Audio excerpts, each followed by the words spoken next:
যেখানে স্বাধীনতাই নাই, নিরাপত্তাই নাই, মানে এখানে তো তাদের ইউনিট সরকার বলেন, সমন্বয়করা বলেন, মানে কারোর সাকসেসনেসের কিছু আসলে আমি দেখি না।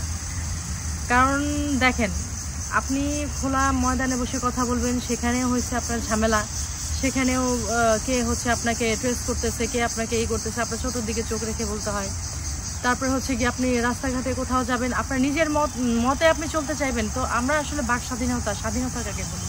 আমি যখন আমার নিজের মত প্রকাশ করতে পারবো এবং নিজের স্বাধীন মতো নিজের স্বাধীন জায়গায় যেতে পারবো, সেটাই তো মনে করেন স্বাধীনতা। তো আজকে এই স্বাধীনতা দিবসে স্বাধীনতাই তো নেই ভাইয়া।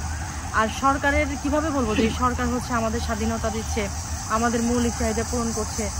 আসলে তাদের সফল অসফল সেটা তো তারা সফল নাই, কিন্তু তারা টোটালি ভাইয়া মানে আসলে আমার কাছে মনে হয় স্পয়েল। আপনার স্বাধীনতা নেই বলতে আপনি তো কথা বলছেন, তাই না? তাহলে আপনি বলছেন কেন স্বাধীনতা নেই? আমি কথা বলছি, আমি তো আজকে হচ্ছে স্বাধীনতার বেদিতে দাঁড়িয়ে কথা বলতে পারলাম না। আমাকে তো হচ্ছে সেফ একটা জায়গায়, যেখানে আমার সেফ মনে হচ্ছে সেখানে বসে কথা বলতে হচ্ছে। তাহলে আমি কই স্বাধীন? ইভেন আপনারাও সাহস পাচ্ছিলেন না যে আমাকে নিয়ে গিয়ে দাঁড়িয়ে কথা বলবেন, কারণ আপনারা আমার সেফটি দিতে পারবেন না। একজন সাংবাদিক হিসেবে এবং আমি একজন সাধারণ মানুষ হিসেবে আমরা কেউই সেফ না, আপনিও সেফ না। কারণ একটু আগে আমরা দেখেছি ওখানে মারামারি হচ্ছে, কেউ নিজের মতো করে কথা বলতে পারছে না। যেই কথা বলছে তাদের হচ্ছে সাপোর্টে যদি না থাকে কথা, সেটা নিয়ে তারা তাকে জেলে করে দিচ্ছে, তাকে মারধর করছে এবং তার এগেইনস্টে যত রকম যা ব্যবস্থা নেওয়ার দরকার তারা দিচ্ছে। কিছুদিন আগে 3-4 দিন আগে মিষ্টি সুভাষ নামে একজনকে দেখলাম, উনি শুনলাম যে 32 নাম্বার নাকি ফুল দিতে গিয়েছেন। এখন দেখেন, একটা দেশে বিভিন্ন রকম মতাদর্শের লোক থাকবে, এটা তো খুব স্বাভাবিক। একটা দেশে বিভিন্ন দল থাকবে, এটা তো খুব স্বাভাবিক। তো এখন যে যার মতো করে তার সম্মানের জায়গা, তার ইথিক্সের জায়গা থেকে সে কাউকে শ্রদ্ধা জানাতে পারবে না। আপনারা এতটুকু যদি আমাদের জন্য ব্যান্ড করে দেন, তাহলে আমরা বাঁচবো কোথায়? এবং এই মেয়েটাকে আমি দেখলাম নিউজ পোর্টালে, তাকে নাকি হত্যার আসামি বলে তাকে হচ্ছে মামলা দেওয়া হয়েছে। এটা কি আদৌ মনে হয় যে এটা কোনো স্বাধীন সার্বভৌম দেশের মানে এটা কোনো কালচার আপনার কাছে মনে হয়? একটা মেয়ে মানুষ, আপনাদের ঠিক আছে বুঝলাম, আপনাদের হয়তো ইয়ের পরিপ্রেক্ষিতে চলে গেছে, সাপোর্টের পরিপ্রেক্ষিতে চলে গেছে, সে 32-এ কেন গিয়েছে, ঠিক আছে তাও বুঝলাম। আপনাদের মতে আমি বুঝলাম, এটা যদিও কোনো আইনে নেই, যে এটা কোনো রুলসে নেই যে এটা সে কোনো অপরাধ করেছে, কিন্তু আপনাদের মতে বুঝলাম সেটা আনসাপোর্টিভ, ঠিক আছে, আপনাদের সাপোর্টই নেই। কিন্তু আপনারা তার সম্মানের জায়গা থেকে তাকে যে অসম্মানিত করলেন, তাকে কিভাবে আপনারা কোর্টে ধরে নিয়ে আসেন? এটা তো হচ্ছে আপনারা জাস্টিসকে ডিনাই করলেন। আপনাদেরকে আদৌ মনে হচ্ছে এইরকম একটা মেয়ে যে হচ্ছে গিয়ে মানে কোনো কিছুর সাথে জড়িত না, সে হয়তো তার নিজের দিক থেকে নিজের কিছু কথা বলে, তো সেটা তো আপনাদের কোনো ক্ষতি করছে না। তাহলে কি এখানে মব জাস্টিস হচ্ছে? আপনার কি মনে হয়? এখানে শুধু মব জাস্টিস হচ্ছে না, আমি আজকে মানে আপনাকে বলে রাখলাম, শুধু মব জাস্টিস না, এখানে হচ্ছে মব রাইডার তারা হয়ে গেছে।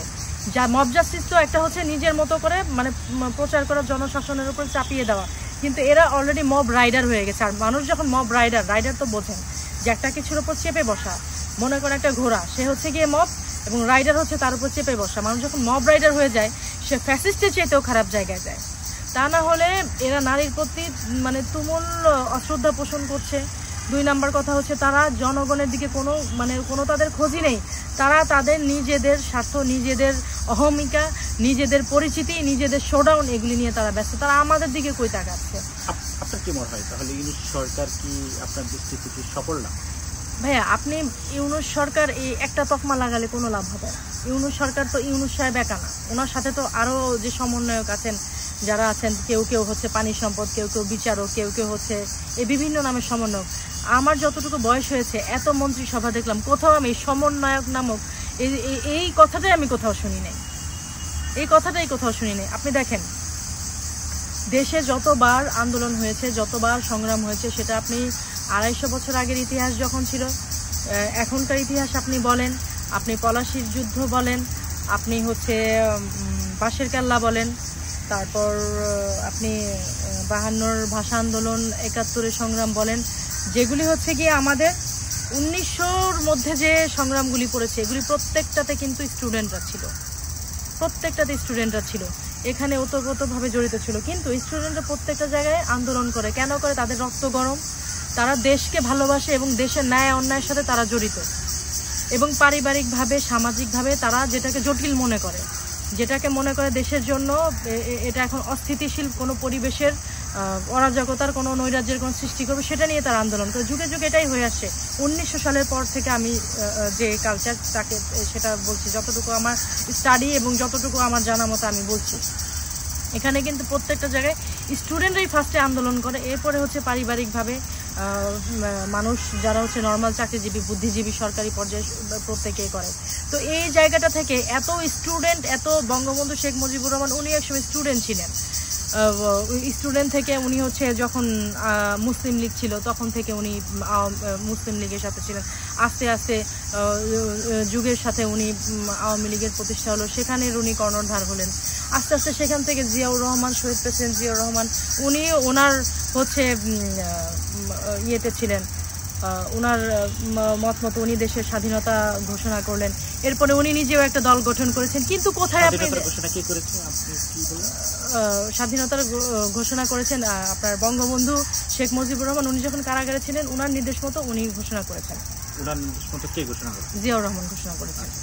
তো এইখান থেকে ভাইয়া আমার যেটা মনে হয় যে স্টুডেন্টরা তো যুগের পরে যুগ এরা তো কথা বলে আসছে, কিন্তু এরকম করে সমন্বয়ক হিসেবে আপনি কি পেয়েছেন? আপনার মনে হয় এরকম কি পেয়েছেন যে পর্যন্ত স্টুডেন্টরা দেশের কর্ণধার হয়েছেন, স্টুডেন্টরা সমন্বয়ক হয়েছেন? স্টুডেন্টরা তো সমন্বয়ক, এটা তো কোটা আন্দোলন, পেসিস্ট মুক্ত আন্দোলনের কথা বলছে। অনেক জায়গায় আমরা ইন্টারভিউ নিচ্ছি, আপনি অনেকগুলো ইন্টারভিউ দিচ্ছেন, অনেকে আপনাকে বলে যে আওয়ামী লীগের কাছ থেকে আপনার টাকা খেয়ে এই ধরনের কথাবার্তা বলছে। এটা ভাইয়া আমি তো পড়েছি আপনার ইয়েগুলি কি বলে ওটাকে, সাধারণ মানুষের জায়গা থেকে আমি তো আসলে কমেন্টসগুলো পড়েছি। এখানে 2-4 জন আমার কাছে মনে হয় এরাই ভাড়া করা লোক। প্রত্যেক জায়গায় 2-4 জন লোকই কিন্তু মানে এই জাতীয় সমালোচনা গুলি করে, সেটা আমি বলি, আপনি বলেন, যে কেউ বলে। এখন আপনি আমাকে বলেন সাধারণ যে জনগণ, এখানে প্রায় 4-5 হাজার কমেন্টস এক একটা জায়গায়। এই কমেন্টসে বেশিরভাগই তারা হচ্ছে আমার কথা বলছে যে তুমি ভালো, তুমি এভাবে এগিয়ে যাও। তারা কি আমার পরিবার পরিজন? আপনি কি টাকা পেয়েছেন কথা বলে? আমি কেন টাকা পাবো? আর টাকা পাওয়ার উদ্দেশ্যে তো আমি কথা বলি না। আমি তো নর্মাল গিয়েছিলাম, 32-এ গিয়েছিলাম শহীদ মিনার নর্মাল। আপনারা 2-4 জন সাংবাদিক ছিলেন, সাংবাদিকরা বলেছেন যে আপু একটু কথা বলেন।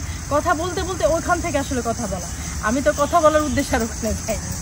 এটা তো আপনি নিজেও আমাকে হচ্ছে কথা বলার জন্য যে আপু একটু কথা বলেন বা কথা বলা উচিত, বর্তমান বাংলাদেশে কী অবস্থা সেই পরিপ্রেক্ষিতে আমি জনতার কাতার থেকে বলছি। এবং কথা বলতে বলতে যখন দেখলাম যে আসলে মানুষের কথাগুলি হয়তো আমার মুখ দিয়ে বেরোচ্ছে, মানুষ সাপোর্ট করছে, তখন হয়তো 2-4টা কথা আমার কাছে আমার নিজের জন্মগত দায়বদ্ধতা থেকে আমার মনে হয় কথা বলা উচিত, সেখান থেকে আমি কথা বলি। আমাকে টাকা কেন?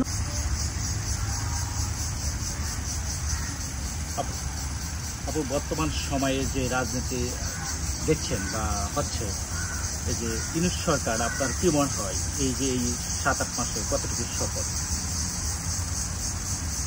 ধন্যবাদ ভাই, আপনার প্রশ্নটি খুব যৌক্তিক ছিল। বর্তমান গতানুগতিক সময়ের পরিপ্রেক্ষিতে আসলে দেখেন, আমরা সাধারণ যারা তারা তো আসলে এখন যে অবস্থা ইউনূস সরকার কতটা সফল অসফল মানে এইগুলি আসলে চিন্তা ভাবনা কখনোই আমাদের মাথায় ছিল না, বা আদৌ আমরা এরকম কোনো কিছু কোনো সরকারের বেলায় চিন্তা করি না।